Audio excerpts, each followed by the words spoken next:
welcome. It's just very, very cool. It's very, very delightful to be here.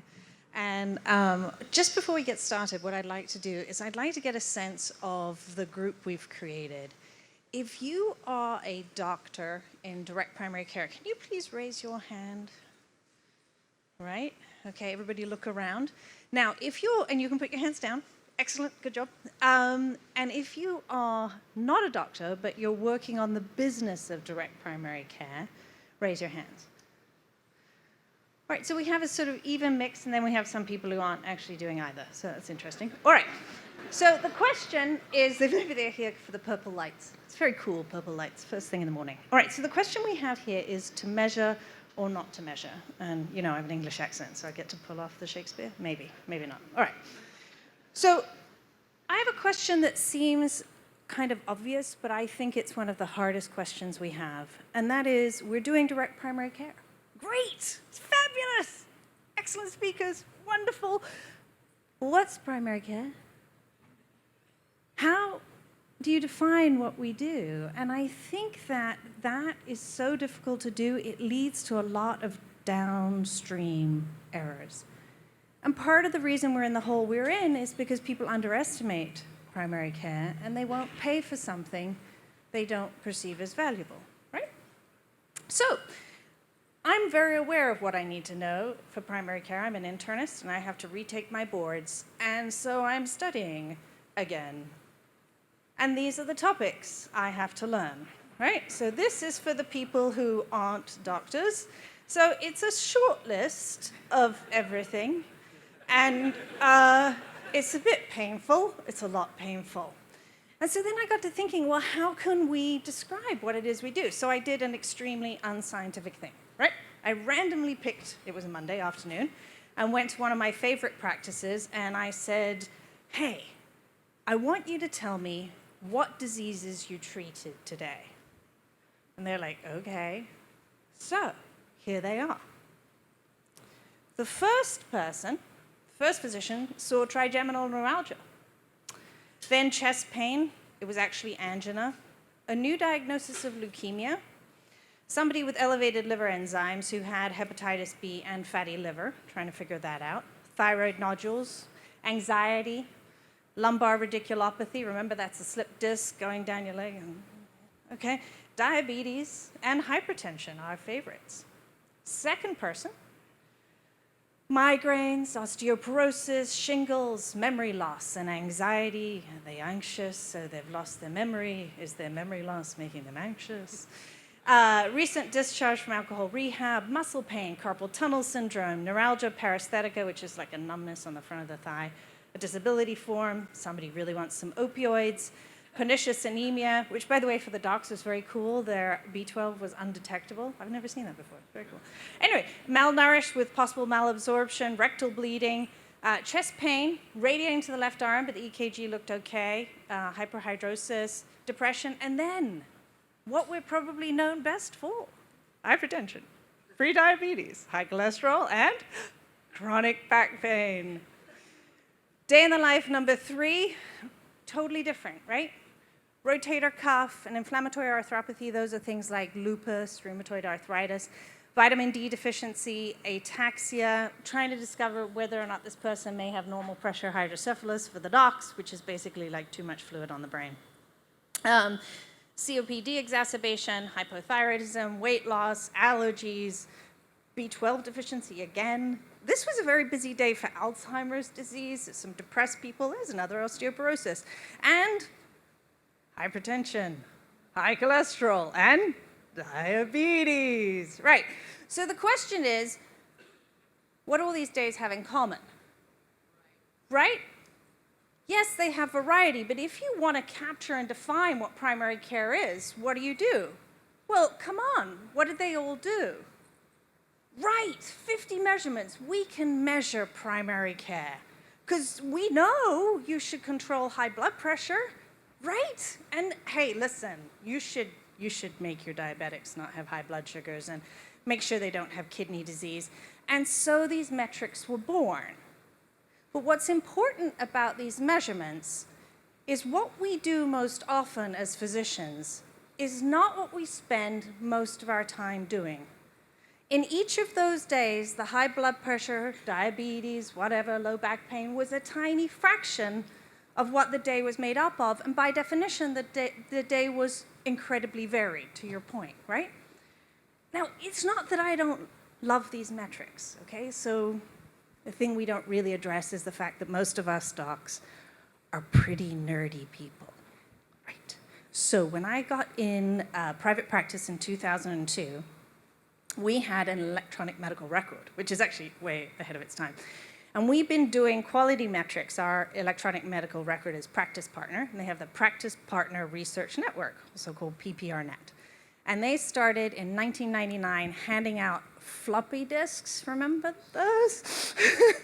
With spreadsheets of people's measurements, what their diabetic control was like, who had controlled blood pressure. I mean, this was really a lot ahead of its time.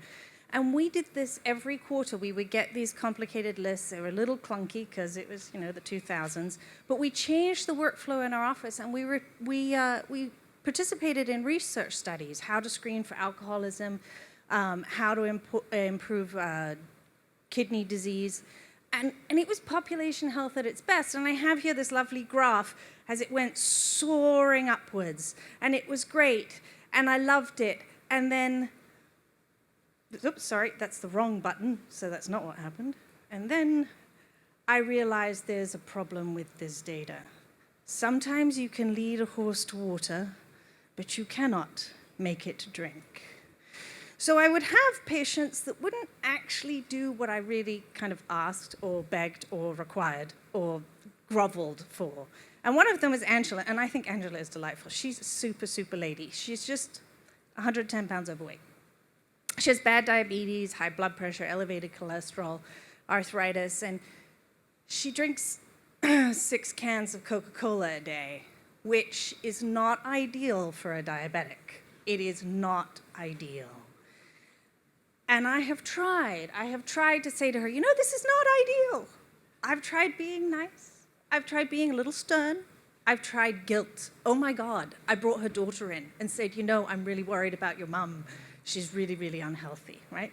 Her hemoglobin A1C, for those of you in the room, was like 13.5. It is not a normal value, okay? And then I was getting nowhere, right? Her numbers would go up and down and up and down. And then finally her husband comes in and he says to me, ask her what she does with her pills. What do you do with your pills? She smiles. She's like, no, it's fine. I'm like, no, what do you do with your pills? And he says, every morning she puts the 7 tablets you give her in her hand, and then she takes a couple and throws them in the trash. Right. And I look at her, and she smiles, and she's like, it's all right. They're not always the same tablets. So I vary it. So I'm getting the tablets you prescribe maybe 4 days, 5 days a week. All right, so I work, right? I work, and we get better. We get her from 6 cans of Coke to those 100 cc Coke calories. We get her numbers down to 9.1, and it's okay because I'm measuring my population health, all right? And then Medicare gets involved. It's like dun, dun, dun. Meaningful use, documentation requirements, billing and coding. Suddenly I'm spending my time recording what I'm doing and proving my work and not actually providing work. And I start having less and less time for population health. And if you remember that curve where it sort of kind of started to drift to the right, that was what happened. I stopped doing the population health. And then Medicare told me something I never knew before, which is fractions can hurt you. Fractions hurt you because of your denominator. So I had 30 diabetic patients. 70% of them had a hemoglobin A1C less than 7. Now, this is actually really good. I mean, it's super nerdy, but it's a really good control of the diabetic patients. But for meaningful use, also known to those in the trade as meaningless abuse, 10 had to be Medicare. But not just any Medicare. They had to be the patients between the age of 65 to 74. So I only had 10 of them. And there was Angela in all her Coke drinking glory.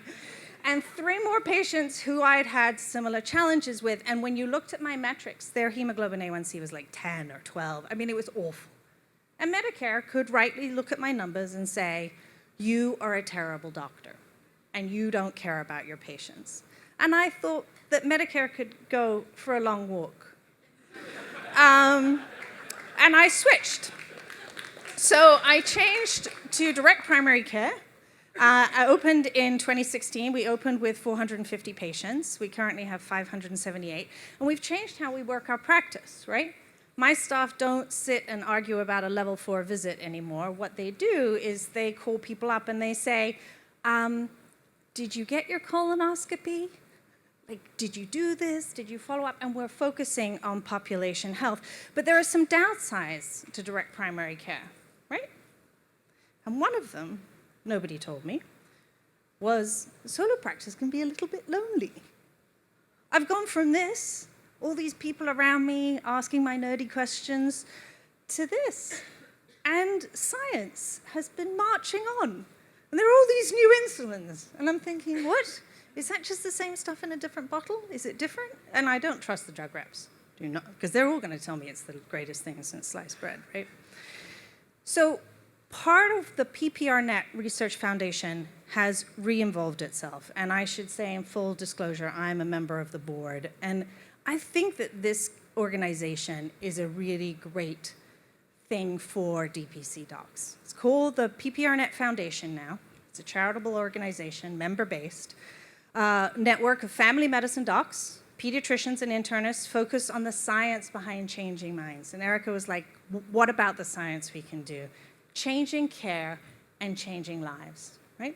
And they have a reporting partner, which is Clinigens, but you can use any reporting partner you want.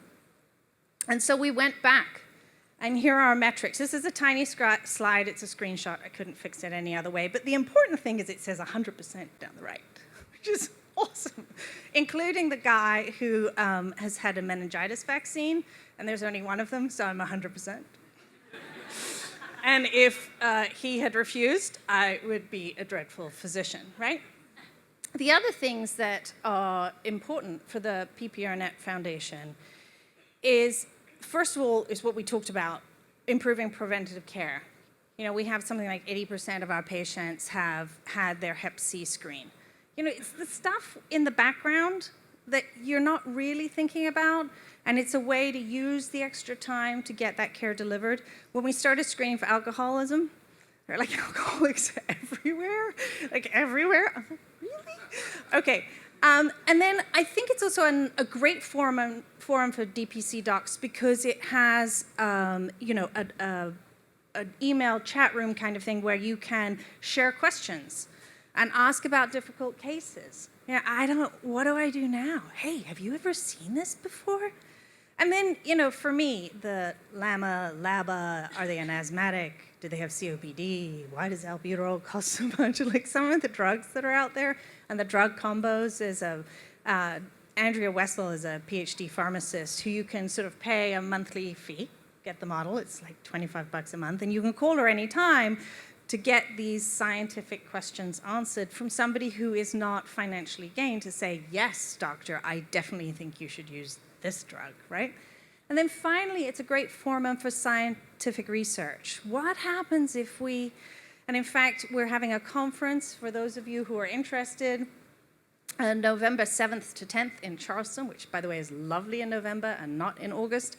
But really looking at, okay, there's all this tech out there. How can you use that and make that work with your patients? How can you get it from the box to the patient actually using it? Like, you know, not drinking 6 cans of Coke a day. And I think what I'd like to say in summary is that what we're looking at here are metrics. They do not fully kind of capture what we do, but they're important. Because not everything that matters can be measured, and not everything that can be measured really matters. But I think if we recognize that, and if we turn our attention now that we have the time, and now that we have a business model that celebrates really providing the variety and complexity of primary care, I really think we can change the future. Thank you very much.